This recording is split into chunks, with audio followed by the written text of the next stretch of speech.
Hello and welcome to another jungle video, and in this one we will once again be looking at the best junglers for you to play in solo queue and clash and flex queue in the in-house fight club that you own. In the last patch things didn't really change too much, so there was no real point in making an extra video. However, in this patch now we had some jungle buffs, so we had the Wukong adjust and change, so we will have an S page, an A page, low MMR page, and a high MMR page. And if you like all the fancy graphics and motion blur, please consider liking the video and subscribing for those fiddlesticks videos that are no doubt going to be coming. And of course, please comment below what champions you are currently using in the meta that you are finding success with, whether it's a hard meta pick or a hidden OP.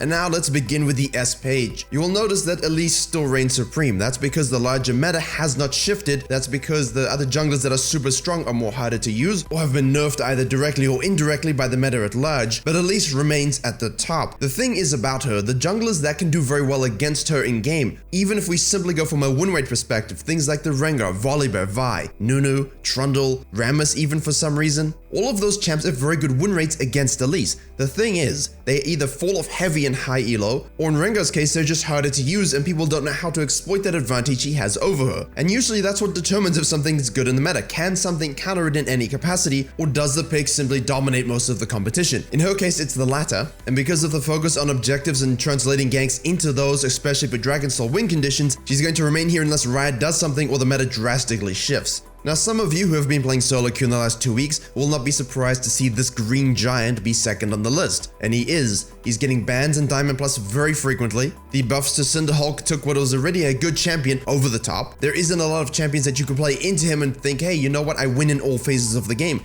Even if you beat him up early, even if you have better impact early, it's only a question of time before your ADC front lines and he ease onto them, ults them, and everyone dies. But these shifts into the Dragon Soul era along with the Cinderhulk changes have just taken him to a new level. The thing is though, it's not simply about his teamfighting prowess in the mid to late game that can just simply win it outright. It's that his early ganks are very sticky. I apologize for saying it so obviously. There are some other puns we can make about his consistency and stickiness. I won't go there however. But that E into the situation is one thing, but then he's got the Q to draw you back in. He splelches out at you with his W, and that's before he even uses the Let's Bounce ultimate or gets triggered by his passive before the Darius TPs to it and gets a pentakill. All in all, if you're looking for a champion that's easy to use, easy to dominate teamfights with, and can still do enough early to make sure your team gets a lead, this is the one you go. Also, feel free to throw in some AP in there, it's pretty good, Leandri's especially. Now, a lot of people seem to be forgetting about this champion. Echo is still good. Yes, his overpowered days are long gone and his win rate is sitting around a nice sweet 50%.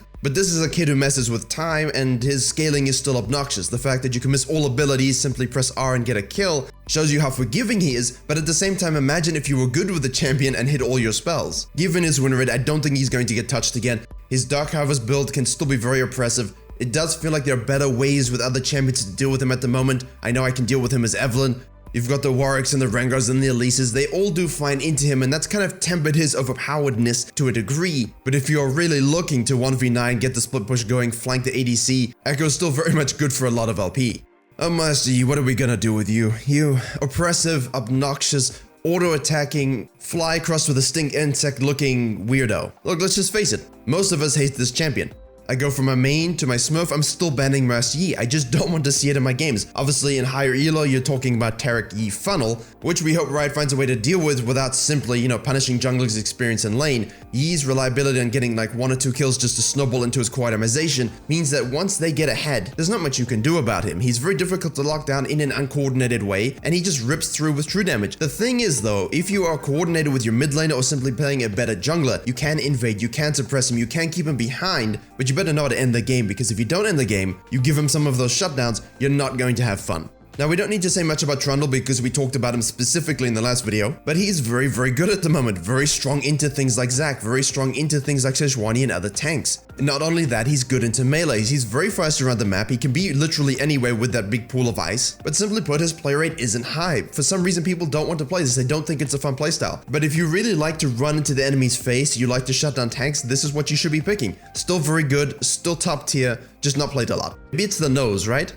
And now Shaka has been knocked down a few pegs. The spokespeople for Shaka on Twitter are kind of hilarious. They think that because they have an opinion about him that they know better than the data. So right, nerfed the AD and everyone went crazy saying, well, that sucks, AP is the only way to go. That may be so, but the win rate data does not lie. On that note, it didn't really change anything. He's still somewhat strong. I'm just shifting him down a little bit purely because of the other junglers that are around in the meta that seem to have much better impact. You still need to play like the B word in order to make it work, but I think finally people are starting to catch on just a little bit about what he does, and as such, when it's a trickster champion, that can inherently remove some of his power. And if a badass jungler as Tyler 1 can get to Master Tier even though he keeps dropping back down to Diamond, Olaf cannot be so bad. Yes, that's right, I will speak up for junglers. He got to Master Tier because he's a challenger player with challenger knowledge, not because his 1 through 15 minute jungling, especially with Olaf, is anything to write home about. But then again, that's why he uses Olaf, and that's why you should use Olaf too. You can full clear, you can play like a literal berserker, make sure to throw your axes and pick them up, get the actual reset timer. Too many times people are not doing that. Just remember, the goal is to get fed and then literally storm rush everyone's face until you get to the Nexus.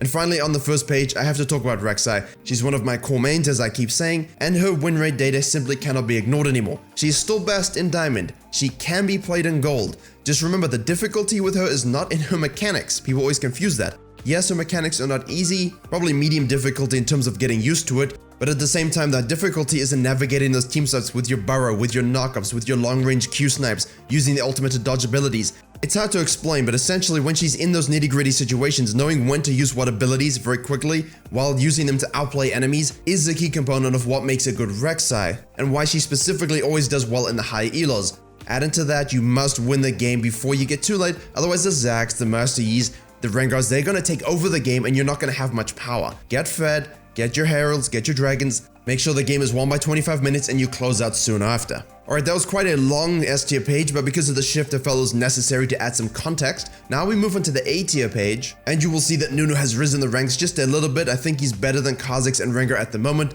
The Cinderhulk buffs naturally played into that, as well as the fact that he just has fun into any meta, into any team composition. Team fighting, spam ganking, objective control, variants in build that you can use. However, he works in pretty much every single elo, so he's a safe pick to spam.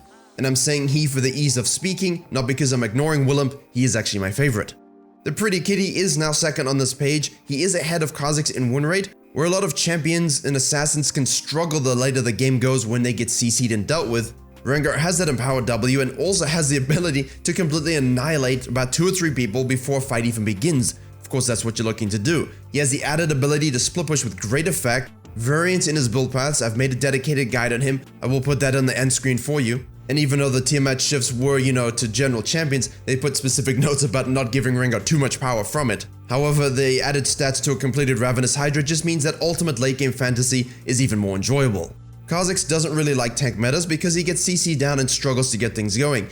That was the old days in the old opinion, and now with Conqueror and people starting to learn how to use his ultimate evolve and his auto passive to its fullest, his win rate is down because he doesn't like the Rek'Sais of the world, he doesn't like the Zacs of the world, not even Nunu's, and so when those 3 champions are particularly stronger in the meta, Kha'Zix's win rate will go down. Just remember, if you like assassin junglers, he is the go-to, the standard. Don't let the win rate deter you from using this particular champion.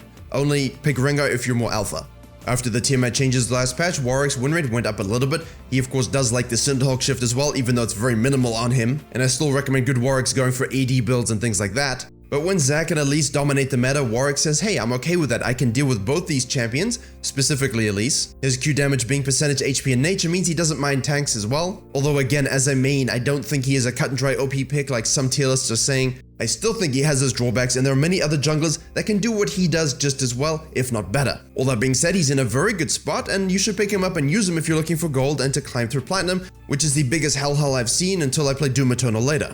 Hey look, it's Karthus. He exists, he farms, his win rate is good, he presses R. What else to say? Gank pre-6, you can do that. Camp sequence well, dragons are easy, high elo version of Master Yi. But what is this? Hecarim is on the list. The change to his ultimate where the fear increases based upon the distance he's traveled means they're trying to get people to use those long-range dive bombs, ultimates in teamfights, help him a little bit later in the game when you need to travel and rotate very quickly. And while this has spiked his win rate to the point I felt I should put him on this list, I'm putting him here because he should have been in the fringes already. His win rate with Conqueror was still very good, people defaulting back to Predator for some reason when Conqueror is still the better rune. Yes, this is my controversial pick. You could put the AP Shyvana down or simply AD Shyvana. I just feel like people are sleeping on this pick in low and mid MMRs simply because of your ability to rotate, move around the map quickly, dominate teamfights, and when you're fed, snowball. The heal with Conquer is still good. In terms of being able to have good jungling fundamentals and carry games, he does better things than Shyvana does.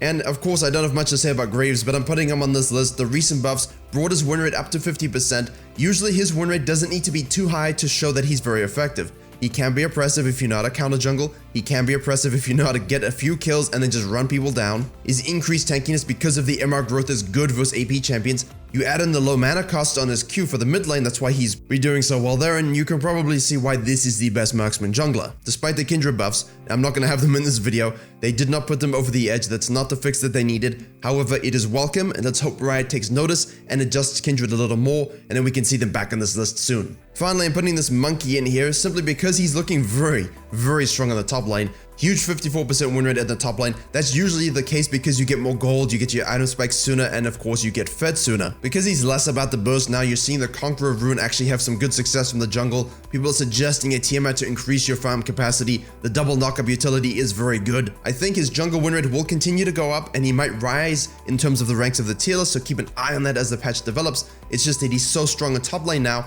Even though his win rate in the jungle is around 50%, I think his impact is going to be felt and he deserves a place and at least a little bit of recognition. And now to close, we have the low elo page followed by the high elo page. On both of them, what you will see are champions that are specifically good in these brackets. Remember, any of the champions on the S and A page I talked about that had the high elo or low elo symbols can also be used here. And while Amumu was decently strong overall, they nerfed him a little bit and he's back down to being a low elo specialist. The Shyvana, Volibear, Wukong is here doing much better in low elo than overall. And of course Nocturne. Yes, he can work in gold and diamond, don't think he's bad in those MMR ranges, it's just that he isn't really anything special. And for the high elo page, nothing has changed. Lee Sin is still a very good pick. I didn't include him on the first two pages because his overall power curve is down versus the meta junglers that we're seeing other places, but in high elo he will always dominate. Nidalee will always dominate, especially if you've mastered tier plus and in Korea. The same thing here goes for Taleo, seeing a lot of it in EUS as always. And if I could fit one more champion on this page, it would be the Zac. You saw from the front page, I said he's good in Diamond Plus. You should be seeing and will be seeing him picked in high elo streams as well as pro play. And along with the rest of these picks as well as Graves, actually Graves also could be here as well. High elo's kind of stacked in terms of what you can pick, but you're going to see a lot of people just simply go for Olafs and Karthuses because they're boring. But overall, I hope that gives you a good understanding of the umbrella of the meta at the moment.